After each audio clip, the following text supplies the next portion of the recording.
Hello everybody, welcome back to HardReset.Info channel. In today's video, I'll show you how to make text channels for read-only on Discord.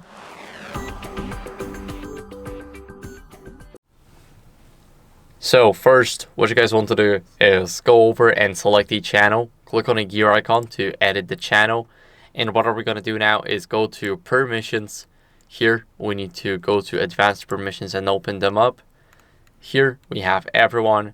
And of course, you should have it like this, but this is the private channel for me, so I'll keep it like that. But we need to scroll down. Here we have send messages. We want to disable it. Disable messages in threads, public threads, private threads, and also if you don't want reactions under your messages, you can disable it. As you guys can see, also manage messages. Here we have it.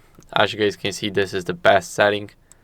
And now we got it. So this is for everyone, by the way. So if you want to set it up for another role or for a special user, you can, for example, let him send messages, but we don't want it, so we'll just keep it like this. So that's basically how it looks like, and that's how you guys can do it. Thank you guys for watching. If you enjoyed this video, then make sure to leave a like, subscription, and a comment, and I'll see you in the next one. Bye.